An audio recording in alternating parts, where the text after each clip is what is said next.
시청자 여러분 안녕하십니까? VOA 모닝뉴스입니다. 미국과 북한의 실무 협상이 또다시 서로의 이견만 확인한 채 끝났습니다. 국무부는 미국 탓을 하는 북한의 주장을 반박하고 창의적 방안을 가져가 심도 있는 논의를 했다며 2주 뒤 재협상 가능성을 시사했습니다.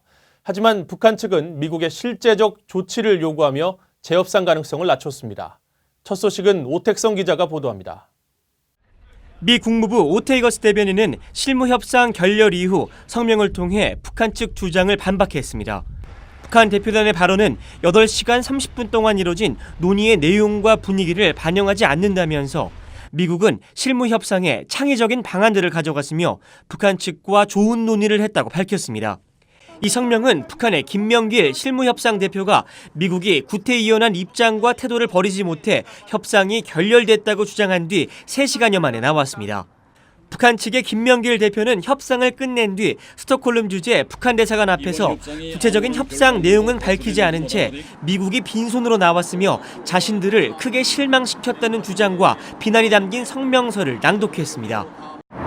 미국은 그동안 유연한 접근과 새로운 방법, 창발적인 해결책을 시사하며 기대감을 한껏 부풀게 하였으나 아무것도 들고 나오지 않았으며 우리를 크게 실망시키고 협상 의욕을 떨어뜨렸습니다. 오테이거스 대변인은 그러나 미국 측은 협상에 진지하게 임했고 이견 해소를 위해 성의를 보였으며 양측의 우려 사안을 해결하기 위해 보다 집중적인 관여의 중요성에 대해 논의했으며 싱가포르 공동 성명의 진전을 가능하게 하는 많은 새로운 계획들을 소개했다고 말했습니다. 또 미국은 2주 뒤 스톡홀름에서 다시 만나 계속 회의를 하자는 회의 주최국 스웨덴의 초청을 수락했으며 북한에도 받아들일 것을 제안했다고 밝혔습니다. 그러자 북한은 6일 별도의 외무성 담화를 통해 2주일 안에 미국이 자신들의 기대에 부응하는 대안을 가져올 리 만무하다며 적대시 정책을 완전히 처리하기 위한 실제적 조치를 취하기 전에는 이번 같은 협상을 할 의욕이 없다고 맞받았습니다. VOA 뉴스 오택성입니다. 스웨덴에서 열린 미국 실무 협상을 결렬시킨 북한 측은 귀국 경유지인 중국 베이징에서도 거듭 미국을 탓했습니다. 한국의 전문가들은 북한이 처음부터 결렬 카드를 검토한 것 같다며 하노이 정상회담 때보다 퇴보한 내용으로 최대치를 얻어내려는 속셈을 보인 것으로 분석했습니다. 서울에서 한상미 기자가 보도합니다. 스웨덴 미북 실무협상 결렬 후 한국의 전문가들은 북한 측이 의도적으로 협상을 결렬시켰을 가능성을 짚었습니다. 북한은 미국이 받을 수 없는 하노이 정상회담 때보다 퇴보한 안으로 최대한 유리한 협상을 끌어가겠다는 속내를 보였다면서 처음부터 결렬 카드를 검토했다는 분석입니다. 이런 상황은 처음부터 미국이 받을 수 없는 그런 어떤 협상의 조건이었기 때문에 북한은 최대치를 일단 불렀다. 그것을 통해서 다음번 협상을 유리한 그런 위치로 가겠다라는 그런 의도라고 생각이 됩니다. 경남대 극동문제연구소 김동엽 교수도 북한이 기싸움 차원에서 결렬이라는 강수를 둔 것 같다면서 하노이 회담에 대한 이른바 복수이자 미국으로부터 더 확실한 성과와 양보를 얻어내기 위한 셈법이라고 분석했습니다. 어떤 기싸움 차원에서 다시 한 번 정도 이렇게 결렬을 보여주는 모습이 미국으로부터 더 많은 어떤 것을 성과를 얻어냈고 양보다는 좀 질적으로 확실한 것을 얻어낼 수 있다는 측면에서 미국한테 공을 다시 던져서 미국의 확실한 어떤 셈법을 가지고 나오려게 하는 어떤 그런 의도가 있었지 않았을까라고 생각이 됩니다. 실무 협상이 열릴 가능성은 높은 것으로 전망됐습니다. 다만 북한 측이 미국의 빈손을 주장한 만큼 미국 측이 언급한 2주 내 재개는 어렵겠지만 그렇다고 연말까지 시간을 끌지도 않을 것이란 분석입니다.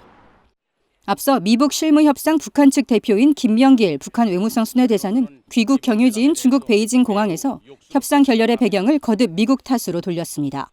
미국이 빈손으로 나와 실망스럽다. 회담은 역겨웠다면서 2주 뒤 협상 재개 가능성을 일축하고 미국이 창의적인 아이디어를 제안했다는 것은 사실과 맞지 않다면서 북한이 원하는 바는 미국 측에 제안했다고 말했습니다. 서울에서 VOA 뉴스 한상미입니다. 지난주 스웨덴에서 열린 미북 비핵화 실무 협상은 협상의 기본 원칙조차 지켜지지 않은 회담이었으며 트럼프 행정부의 외교적 무능과 북한의 어리석은 전략이 문제를 악화시키고 있다고 크리스토퍼 힐 전 국무부 동아태 차관보가 주장했습니다. 6자 회담 미국 측 수석대표를 지낸 힐 전 차관보는 6일 VOA와의 인터뷰에서 이번 미북 실무 협상과 관련해 진전이 이뤄지지 않았다는 걸 보여주는 신호여서 우려스럽고 절차도 목표도 실종된 비관적인 결과라며 이같이 말했습니다. 앞서 미국 측이 언급한 창의적인 방안과 관련해서는 일부 제재를 일시 유예하는 방식이었을 것으로 추정한다면서 미국은 제재 문제가 북한의 매우 중대한 사안이라는 것을 알고 회담장에 갔을 것이라고 말했습니다. 또 2주 뒤 협상 제안에 대해서는 미국이 부처간 논의를 통해 새 접근법을 마련하기에 매우 짧은 시간이며 양측이 회담 뒤 발표한 입장에는 상호주의가 전혀 보이지 않았다고 지적했습니다. 미국과 한국의 북핵 수석 대표가 이번 주 워싱턴에서 만나 스웨덴 미북 비핵화 실무 협상 이후 후속 대응 방안 등을 논의할 것으로 알려졌습니다. 한국 외교부는 이도훈 한반도 평화교섭본부장이 7일부터 10일까지 미국 워싱턴을 방문해 스티븐 비건 미 국무부 대북 특별대표와 만나 한반도의 완전한 비핵화와 항구적 평화 정착의 실질적 진전을 위한 양국 간 협력 방안에 대해 논의할 예정이라고 밝혔습니다. 두 사람은 이번 회동에서 지난 5일 스웨덴에서 열린 미북 실무협상의 구체적인 내용을 공유하고 북한 측이 협상 결렬을 발표한 데 따른 후속 대응을 논의할 것으로 보입니다. 이와 함께 같은 기간 미국을 찾는 다키자키 시게키 일본 외무성 아시아 대양주 국장도 합류해 미한일 북핵 수석 대표 협의를 진행할 것으로 알려졌습니다. 미 의회의 올해 의정 활동이 30여일밖에 남지 않은 가운데 현재 상하원에 총 16건의 한반도 관련 법안과 결의안이 계류 중입니다. 이 원비어 법안으로 불리고 있는 대북 제재 강화 법안과 북한 강제 수용소 철폐 촉구 결의안의 연내 처리가 주목됩니다. 이조은 기자가 전해드립니다. 올 들어 의회에서 채택된 한반도 외교안보 안건은 상하원이 각각 채택한 미한일 3국 간 유대 지지 결의가 유일합니다. 현재 상하원에 계류 중인 한반도 관련 안건은 총 16건으로 법안이 9건, 결의안이 7건입니다. 연내 처리가 주목되는 안건은 원비어 법안 또는 브링크 액트라 불리는 대북 제재 강화 법안과 상하원의 북한 강제 수용소 철폐 촉구 결의안입니다. 원비어 법안은 북한과 거래하는 개인과 기업의 금융거래를 돕는 해외 금융기관에 세컨더리 보이콧, 즉 제3자 제재를 의무적으로 부과하는 내용이 핵심입니다. 새 회계연도 국방수권법안 조정 시한인 다음 달 21일 전에 처리 여부가 결정될 전망이지만 여야의 합의 불발로 연말 셧다운 사태가 발생할 가능성도 배제할 수 없습니다. 하원 측 국방수권법안은 한국과 일본주 등 미군 관련 인건비 등 직간접 비용과 분담금의 세부 내용을 의회에 보고하도록 하는 내용이 담겼습니다. 상하원에 각각 계류 중인 북한 강제 수용소 철폐 촉구 결의안은 꾸준히 초당적인 지지세를 넓히고 있어 올해 첫 채택 여부가 주목됩니다. 북한 지도부의 수용소 전면 철폐를 촉구하고 북한 정부의 반인도 범죄를 전담하는 특별재판소 설립을 국제사회에 촉구하는 내용이 핵심입니다. 현재까지 상원에선 15명의 의원이 하원에서는 57명의 초당적 지지를 받고 있습니다. 계류 중인 한반도 안건 가운데 대북 제재 관련 법안은 5건으로 가장 많은데 특히 대북 금수 조치에 초점을 둔 리드 액트도 올해 상원에 재상정됐습니다. 하원에선 초당적 지지세를 넓히고 있는 이상가족 상봉 촉구 법안과 결의안, 또 민주당 중심으로 지지를 받고 있는 한국전 종전 촉구 결의안이 있습니다. 그 밖에 상하원에 동시 계류 중인 대북정책 감독 법안과 미한동맹 지지 결의안, 하원에 계류 중인 푸에블로호 반환 촉구 결의안과 대북 제재 해제 금지 법안 등이 있지만 별다른 관심을 끌지 못하고 있습니다. VOA 뉴스 이조은입니다. 케빈 슈나이더 주일 미군 사령관과 고노다로 일본 방위상이 7일 만나 북한 미사일 대응 등 양국 안보 협력 방안에 대해 논의했습니다. 두 사람은 이날 일본 방위성에서 회담하고 지난 2일 북한의 잠수함 발사 탄도미사일 SMBL 발사 등에 대해 논의하고 급속히 변화하는 안보 환경 대응을 위한 미일 동맹 강화 필요성에 대해 뜻을 모았다고 일본 언론이 보도했습니다.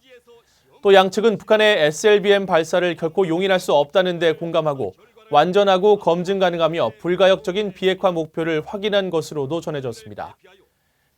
동해상 일본 배타적 경제 수역에서 조업 중 일본 어업 단속선과 충돌해 바다에 빠졌던 북한 어선의 선원 약 60여 명이 전원 구조된 것으로 전해졌습니다. NHK 등 일본 언론에 따르면 북한 어선은 7일 오전 9시경 이시카와현 노토반도에서 북서쪽으로 350km 떨어진 지점에서 일본 단속선과 충돌했으며 일본 수산청 어업 단속선은 북한 어선이 침몰하자 북한 선원 구조에 나섰습니다. 일본 수산청은 일본 어업 단속선이 불법 조업 중이던 오징어잡이 북한 선박을 발견하고 수역에서 나오도록 경고했으며 이때 북한 어선이 갑자기 접근해 충돌했고 이후 20여 분 뒤 물속으로 가라앉았다고 설명했습니다. 구조된 북한 선원은 주변에 있던 여러 척의 북측 선박에 인계된 것으로 전해졌습니다. 이상으로 VOA 모닝뉴스를 마칩니다. 시청해주신 여러분 고맙습니다.